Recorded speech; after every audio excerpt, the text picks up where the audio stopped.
Hi there, I am Wild Humphrey, the Fact Master, they call me.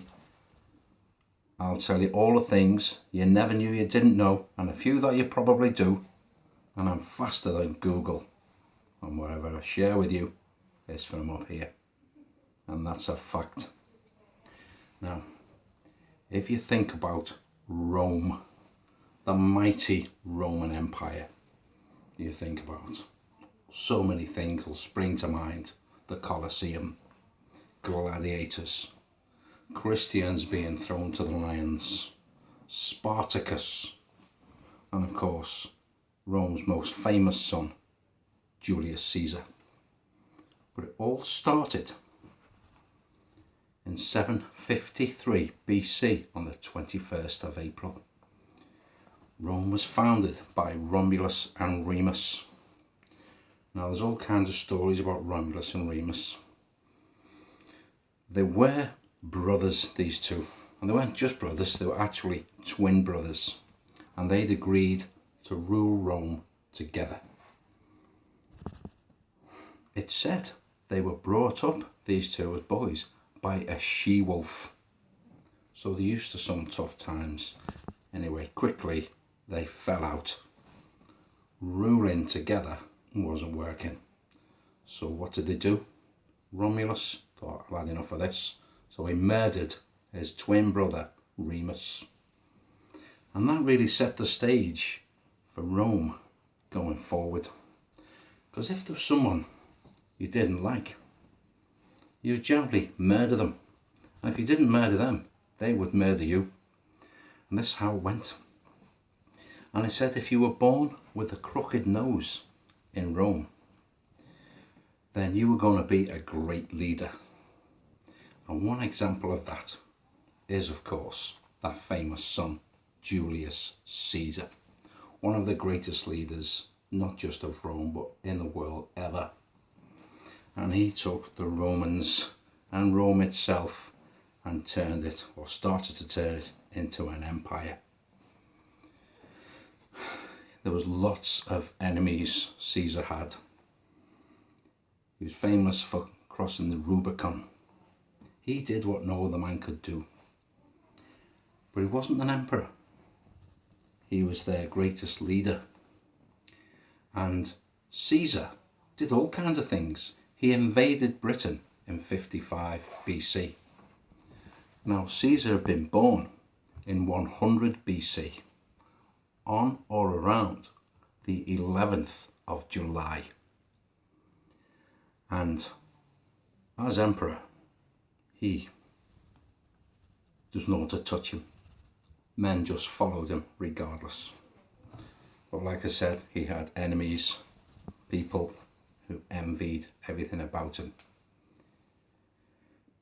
44 BC, he was warned about the Ides of March. It said, your life is in danger. But Caesar thought, look, no one's going to kill me. I am Julius Caesar. I don't need my sword. I don't need a weapon or a shield. I am Caesar. So he marched into the Senate on the 15th of March, 44 BC, only to be attacked by men he knew, his own men. Caesar was murdered. He was stabbed 23 times.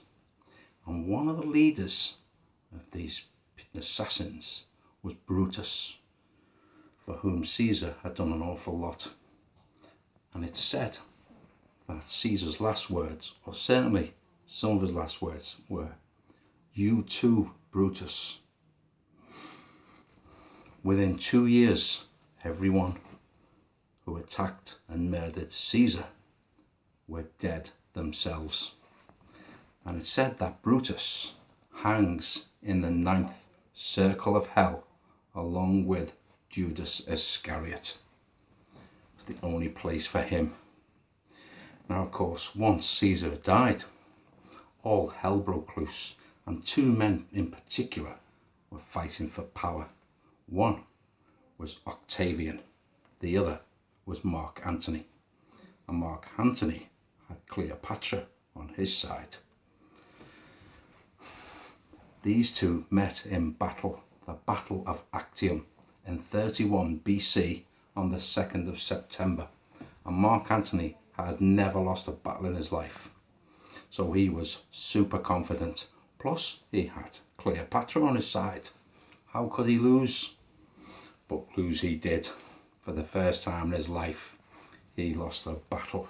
His men were destroyed and he was devastated. He was lucky to keep his life, but he didn't know what to do. He'd never been in that position before. 30 BC on the 1st of August, Mark Antony committed suicide. He was so devastated. Well, that had such an effect on Cleopatra. This was her lover. What was she going to do without him? And they knew she was at risk. So they put a guard on Cleopatra so that she wouldn't kill herself. 12th of August, just 11 days after Mark Antony went, Cleopatra was too clever for her guards. She'd smuggled a snake into a fruit basket, an asp.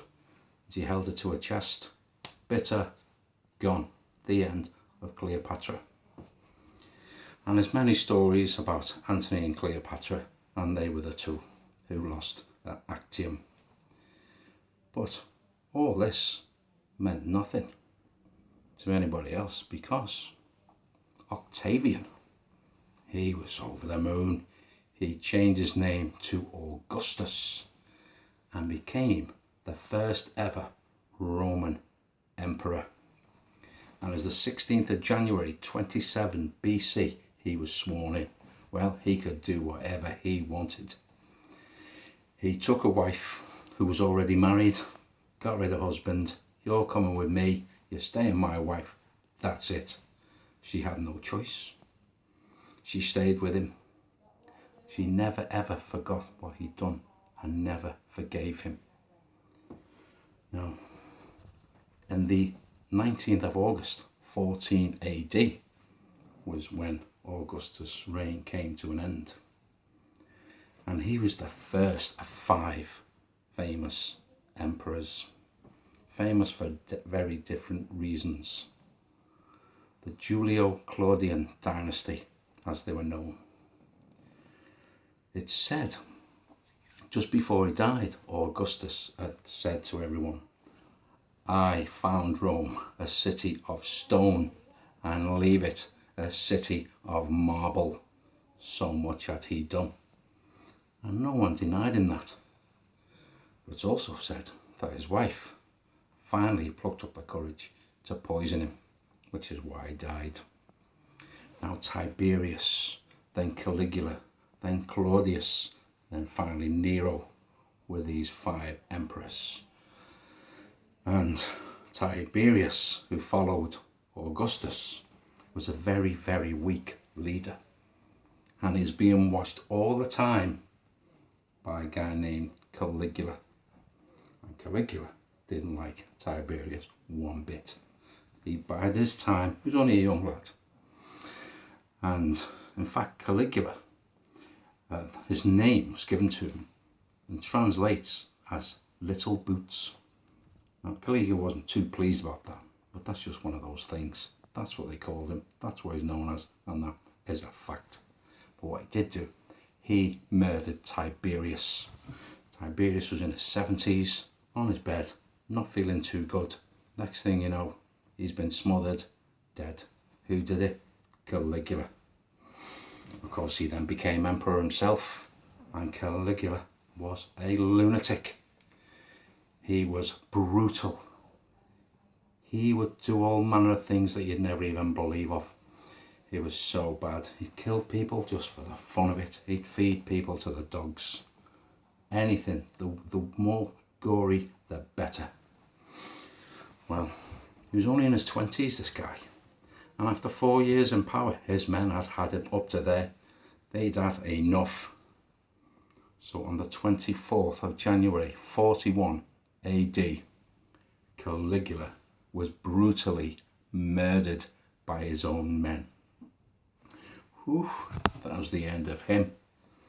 In stepped Claudius, famously known as I Claudius.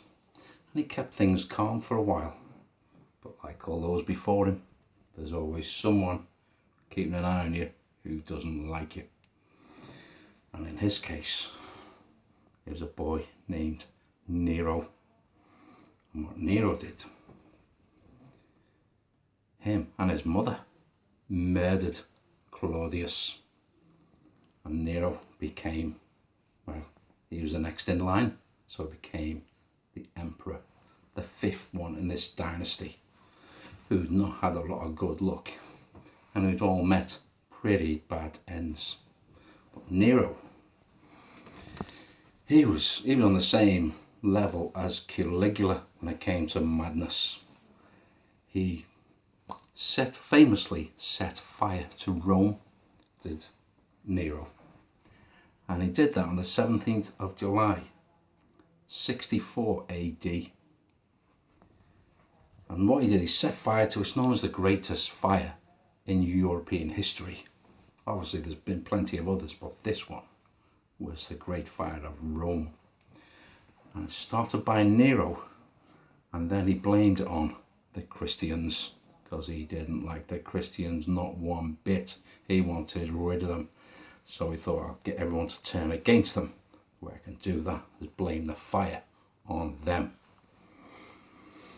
Didn't work as well as he wanted it to. In fact, his days were numbered.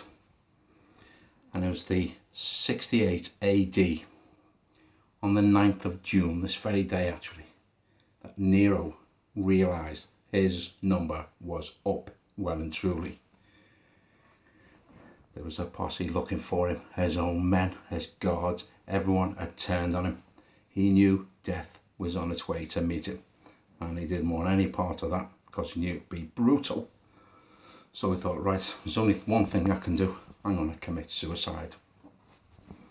But he couldn't quite finish the job off. He had the knives and everything, but he couldn't quite, so what he did, he paid his manservant to slit his throat.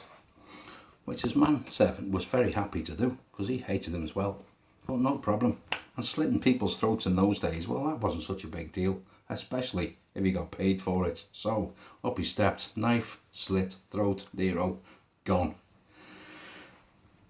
Nero pretty much got away with a brutal ending, but his men who'd been looking for him were not so pleased. So what they did, what they were going to do to Nero, they did to his manservant instead. And that was the end of that dynasty.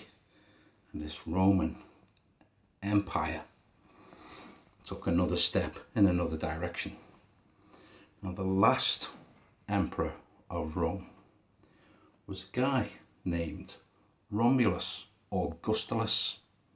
And when he became emperor in 476, well, he became emperor in 475 AD, and in 476, on September the 4th, he found himself with two choices. He could either stay as emperor and be assassinated without fail, within hours probably, or he could abdicate and live a normal life and not have all the hassle. So he thought, you know what, I think I'll choose B. So he stepped down, and at that moment, that signalled the end of the Roman Empire as the world knew it. This young guy wasn't going to be murdered like his father. He wasn't going to face the assassination that he couldn't avoid. He wants a normal life, so thank you very much, gone. And this empire had lasted for hundreds of years, with thousands of stories and so many famous people, from Romulus and Remus to Julius Caesar to Antony and Cleopatra, Octavian, who became Augustus, this Julian clan, most famous of the lot, and then Nero, who died by his own hand, well, the hand of his manservant, this very day, 68 AD. And Rome today, well, the Colosseum's still there, but it's a very different place. And that is a fact. Everything I tell you is true. It's from up here. Worth looking into. thank you so much for watching this video. I've done it just for you. Please subscribe to my channel and I'll be back with some more stuff soon. I'm Wild Humphrey, and that's a fact. See ya.